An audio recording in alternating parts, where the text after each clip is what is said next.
Ladies and gentlemen, I am Chaplain Dennis Keith Hale, and I'm coming to you from the Lighter Than Air Ministries, and I want to say that the slap in the face continues.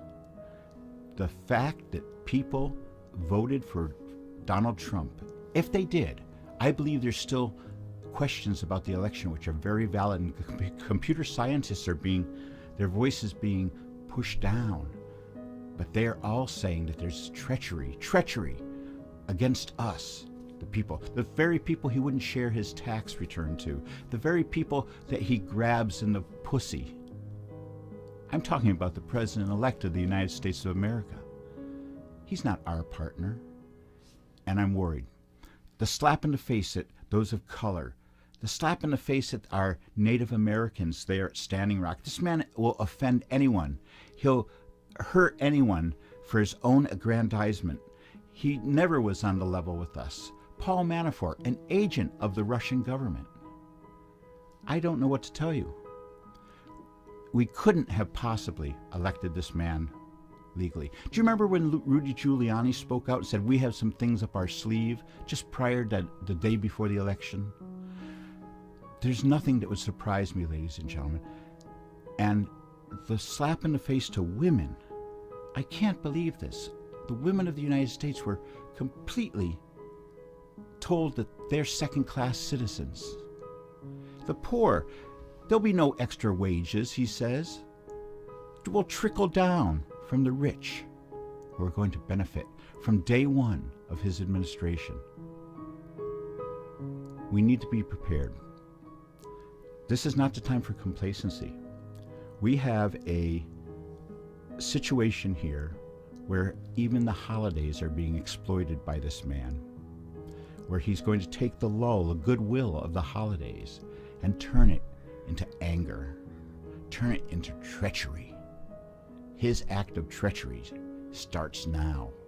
Look at the people he's asked to be in the cabinet. All right-wing people who don't care about people, care about the bottom line, want to get us out of the deficit.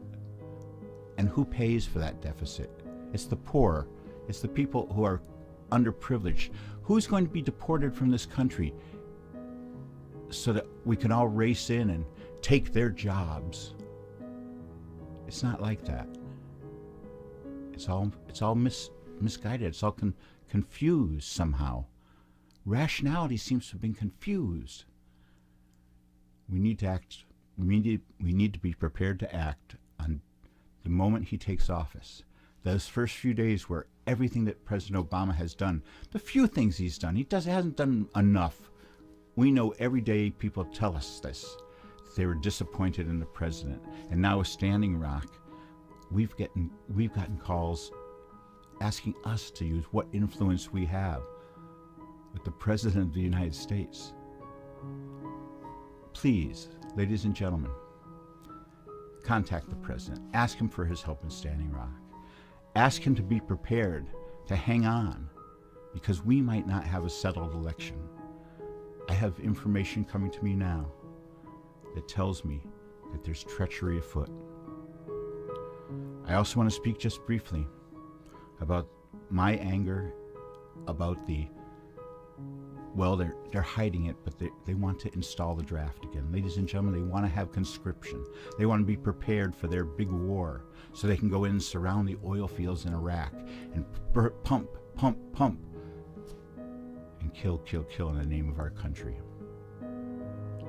So it's a dark broadcast tonight I offer you, and please excuse me, because usually our message is of wonderment and hope, of grace and mercy.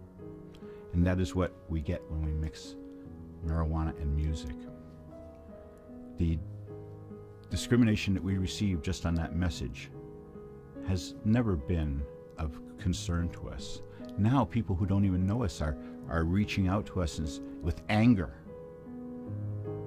because we participate in using marijuana and blending it with music for a feeling of spirituality. The religious freedoms in our country are sacred. The right to free speech is sacred. And we must be prepared to defend it on day one. It looks bad. Got to get it together. I'm Chaplain Dennis Keith Hale. and asking that as you go through life, I hope that you know mercy, and that I hope when you go with grace. Good night. Thank you.